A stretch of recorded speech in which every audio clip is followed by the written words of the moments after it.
Hello there everybody, Sam's Trains here, welcome back to the railway and indeed welcome back to the servicing table for another teardown. And today I'm going to be doing a loco that is so big it won't fit in either of my shots here, but it doesn't matter too much because the tender isn't going to be involved. This of course is the Daylight Pacific. Is it a GS4? I forget now, that's pretty embarrassing. Number 4446 anyway, and last time in the DJ Models J94 teardown that I did, I mentioned the Bachmann /mainline split chassis design, and I realised that I don't talk about that too much, so I thought why not do a teardown of one of the Bachmann split chassis designs, and by extension why not do the largest one I've ever seen in my entire life. So that's what I'm going to do today. So come with me, we're going to tear this thing down, which sounds more violent than it is. It really is just stripping down. So anyway, I'm first going to disconnect the tender if possible, because the tender doesn't feature in this teardown, and the reason is because it has nothing to do with the mechanism. As you can see, it's completely standalone. There's no plugs or anything to connect it to the loco. The wheels on the tender here don't pick up or anything like that. I believe on later Bachmann versions which don't have a split chassis, that may not be the case and the tender may be used to pick up, but on my split chassis version the tender doesn't feature, so I can put that out of the way. And now of course the loco does fit in the shop, which is a lot better. So let's take a look at this thing then. I haven't done this for a while, it's been a good few months since I've had this one apart, so it should be fun for all of us, but let's see then how this thing comes to pieces. So first of all, I'm just trying to think whether or not I should expose the axles before or after removing the body, but it looks as though I probably don't have much choice here. I think I will have to remove the body first. Now if I remember correctly, the body's quite easy to remove, so all I'm going to do is just turn this front bogie out the way and undo this screw. I just don't want to foul up the front bogie while I'm doing it. But there we go. There we go, that's the first screw, and I believe this at the back, I'm just going to double check that I'm not undoing the wrong thing here, but yeah, I think it is this one at the back which holds the coupling for the tender, which needs to be undone, so I'll do that as well. Yeah, it's quite a long one that, so I think that is going down into the body. Put that to one side, and if I've done this correctly now, the whole chassis should come out of the body, but I'm going to be careful just in case there's any more screws hidden inside. Let's see here. Yeah, that seems loose. Yeah, it's coming. Alright. So as you can see, quite a huge chassis, let's be honest here. So what I'm going to have to do really, aren't I? I know a lot of you will understand this, but just so that everyone's on the same page, I ought to do a whistle-stop tour on what is meant by a split chassis. So as you can see here, if I hold this at the right angle, there we go, you can see that there is a line that starts at the back and it goes all the way down the loco. It's a complete split and there is air in between there. They are not connected. The only thing that connects them are some plastic spacers which act as insulators. The whole chassis is literally split in two. You've got the left side here and the right side, or left and right if you're on this camera.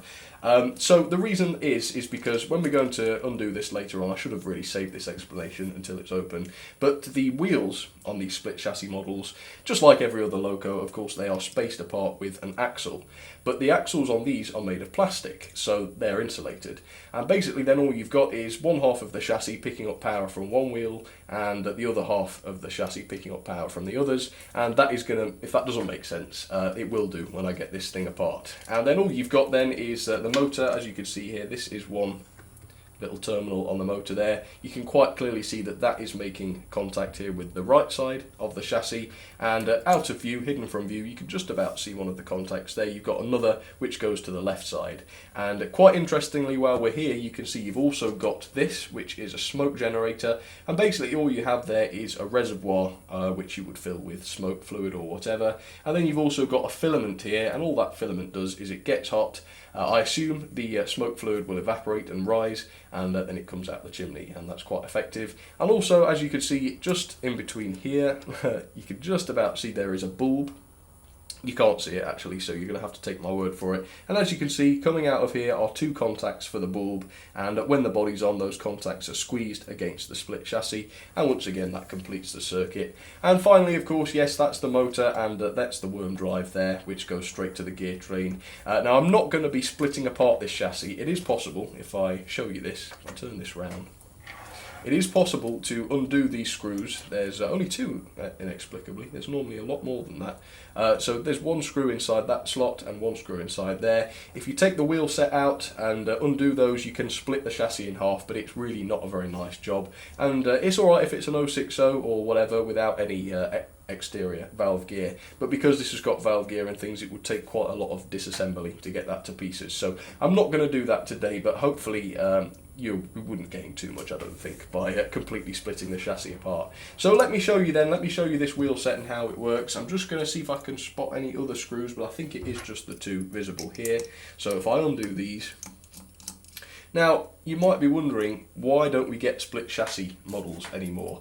And if you didn't realise, no, we don't tend to get split chassis models anymore. And the reason is, first of all, the reason we don't get Bachmann and mainline split chassis models is twofold. First of all, it's because the plastic axles that I mentioned tended to split, and we'll see if we've got any splits in this one. So I'm just going to put this to one side. Yes, this bogie at the back is wired to one half of the chassis there, so I won't be able to put that too far. But as you can see, if I lift this axle out, you can see you've got the metal parts here, and they're what touched the chassis, of course, and then you've got this plastic spacer. And a lot of the time with the Bachmann and mainline ones, these would split, and then the axles would be free to come apart, and then they wouldn't be quartered anymore, and it would just completely ruin the performance.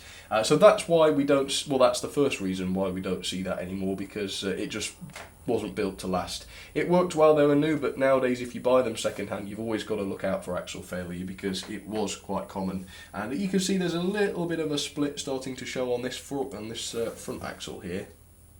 It's not bad yet, and if you catch them in time, you can super glue them, and I believe I did super glue that one when this was new. But yeah, that's that. Now the other reason is, of course, it gets complicated if you want to use DCC.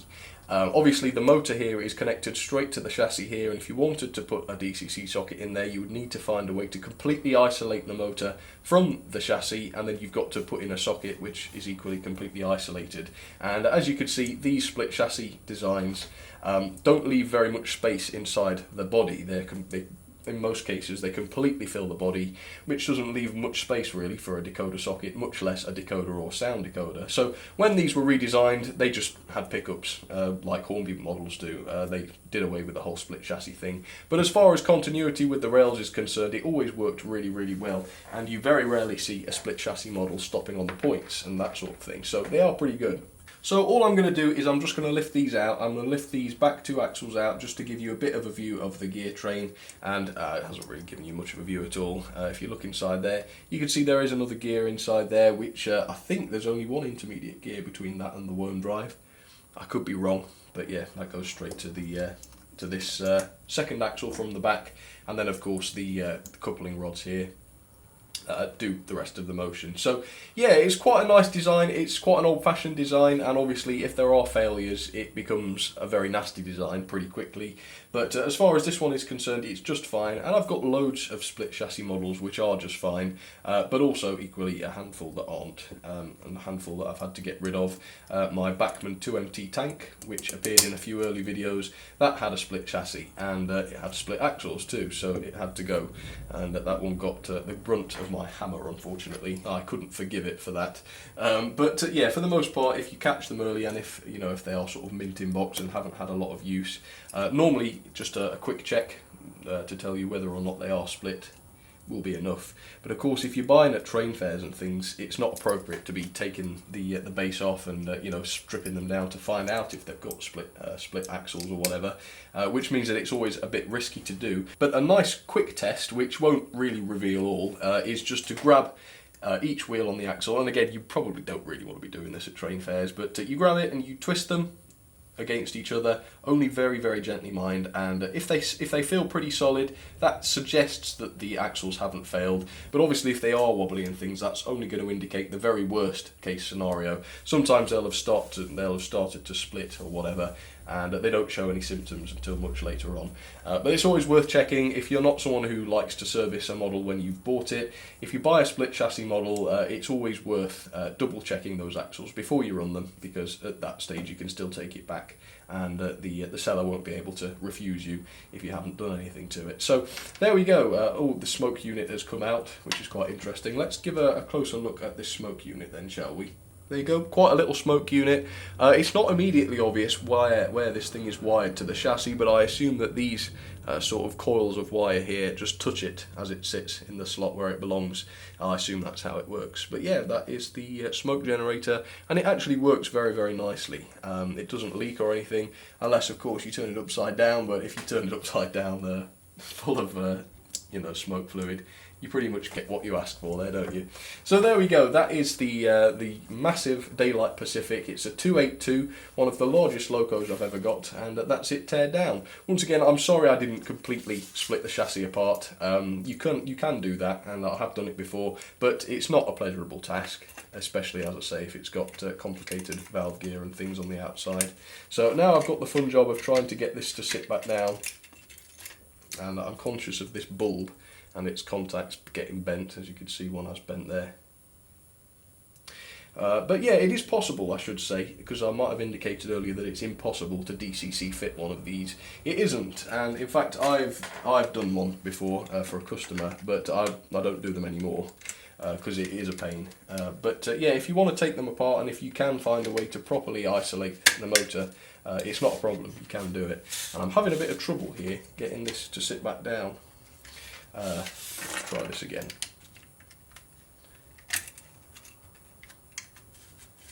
Let's have a quick look at where this is supposed to go. Yeah, there's like a circular slot on there, as you can see. It's supposed to go into that circular slot. But there's a little bit of pipe work getting in the way here. I don't want to wreck the pipe work, obviously.